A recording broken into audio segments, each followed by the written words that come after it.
एक छोटा सा बोर्ड रेडी की छत पर लटक रहा था। उस पर मोटे मार्कर से लिखा हुआ था, घर में कोई नहीं है, मेरी बूढ़ी माँ बीमार है, मुझे थोड़ी थोड़ी देर में उन्हें खाना, दवा और टॉयलेट कराने के लिए घर जाना पड़ता है। अगर आपको जल्दी है तो अपनी मर्जी से फल तौल ले और पैसे कोने पर गत्ते के नीचे रख दे। साथ ही रेट भी लिखे हुए हैं। और अगर आपके पास पैसे नहीं हो तो मेरी तरफ से ले लेना, इजाज़त है। मैंने इधर उधर देखा। पास पड़े तराजू में 2 किलो सेब तोले, दर्जन भर केले लिए, बैग में डाले, प्राइस लिस्ट से कीमत देखी, पैसे निकाल कर गत्ते को उठाया। वहाँ 100, 50 और 10-10 के नोट पड़े थे। मैंने भी पैसे उसमें रख कर उसे ढक दिया और बैग उठाया और अपने फ्लैट में आ गया। रात को खाना खाने के बाद मैं और भाई बाहर निकले तो देखा एक कमज़ोर सा आदमी, दाढ़ी आधी काली आधी सफ़ेद, मैले से कुर्ते पजामे में रेडी को धक्का लगाकर बस जाने ही वाला था।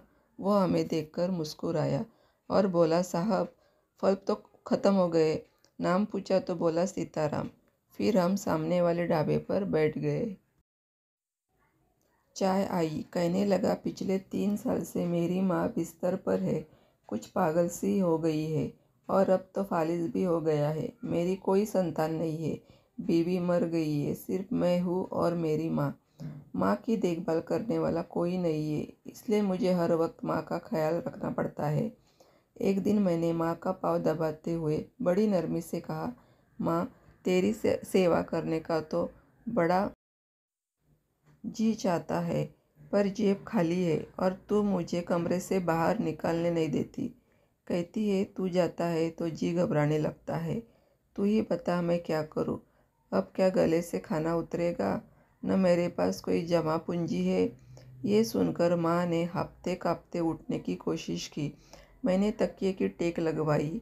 उन्होंने झुर्रियों वाला चेहरा उठाया, अपने कमज़ोर हाथों को ऊपर उठाया, मन ही मन राम जी की स्तुति की। फिर बोली, तू रेडी वही छोड़ आया कर, हमारी किस्मत हमें इसी कमरे में बैठकर मिलेगी।